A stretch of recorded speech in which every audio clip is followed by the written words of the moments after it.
नमस्ते मित्रों, मेरा नाम डॉक्टर गौरव मोदी है। मैं कैंसर स्पेशलिस्ट हूँ ऑन्कोविन कैंसर सेंटर अहमदाबाद से। मित्रों, आज बात करेंगे एक इंडियन सेलिब्रिटी, इंडियन क्रिकेटर जिसने कैंसर को हराया है और उनकी पूरी जर्नी मैं शेयर करूँगा।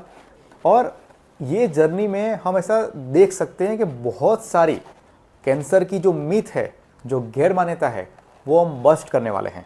तो ये बुक है, उन्होंने ये लिखा हुआ है the test of my life, Yuvraj Singh.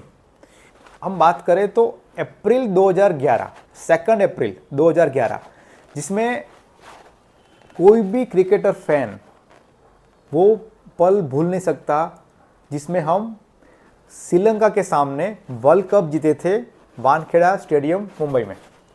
और उस टूर्नामेंट में Yuvraj Singh was the man of the series.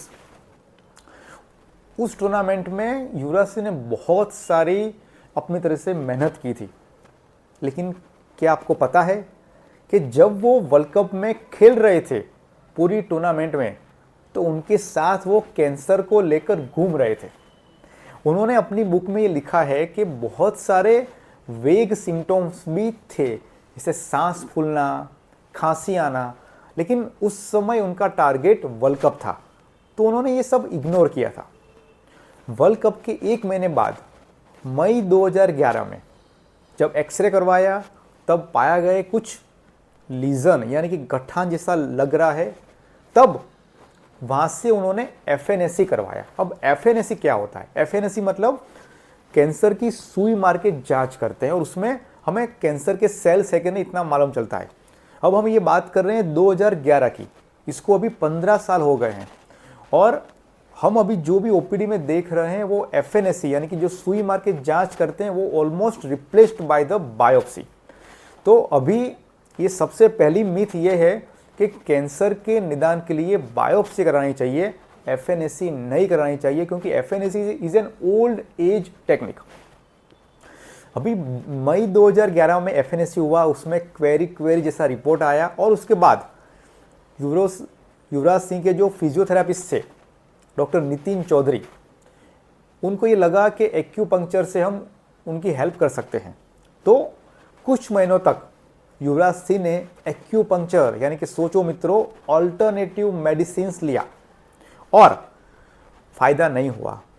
Ultimately अक्टूबर 2011 में उन्होंने बायोप्सी करवाया और उसमें भी बहुत सारा कंफ्यूजन था, क्योंकि युवराज सिंह को जो कैंसर था वो बहुत ही रेयर प्रकार का कैंसर था। और उसके बाद उन्होंने सेकंड ओपिनियन लिया, वो UK में गए, वहाँ पे ऑन्कोलॉजिस्ट से मिले और उसके बाद वो कंफर्म हुआ कि युवराज सिंह को एक बहुत ही रेयर प्रकार का कैंसर है जिसको बोलते हैं मीडियास्टिनल सेमिनोमा, और ये टोटल क्योरेटिव होता है, ये पूरा मिट सकता है। और इससे ये हमें मालूम चलता है कि इतने फिट क्रिकेटर, इतने फिट इंसान को भी कैंसर हो सकता है। इसलिए भले कोई आदमी फिट हो तो भी सिम्टम्स को इग्नोर नहीं करना चाहिए। उसके बाद ही went to USA for chemotherapy और वहाँ पे डॉक्टर लॉरेंस करके थे इंडियानापोलिस में, और वहाँ से उन्होंने अपनी ट्रीटमेंट चालू किया। उन्होंने अपनी कीमोथेरेपी जो सेशन थे वो जनवरी 2012 से मार्च 2012। तो मित्रों आप सोचो कि इतनी प्रोमिनेंट सेलिब्रिटी को भी कैंसर था और इतना लेट डायग्नोसिस और इतना लेट ट्रीटमेंट हुआ। उसके बाद मार्च 2012 में ट्रीटमेंट करने के बाद वो इंडिया वापस आ गए और सितंबर 2012 में उन्होंने न्यूजीलैंड के खिलाफ चेन्नई में पहली मैच खेली। तो आप सोच सकते हो कि कीमोथेरापी के हेवी डोज लेने के बावजूद विदिन 3 to 6 मंथ में वो तैयार हो गए क्रिकेट खेलने के लिए।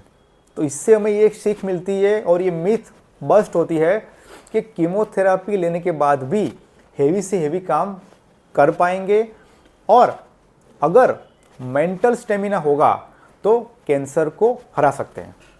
तो ये जो युवराज सिंह की जर्नी है उसमें हमने क्या क्या सीख मिली?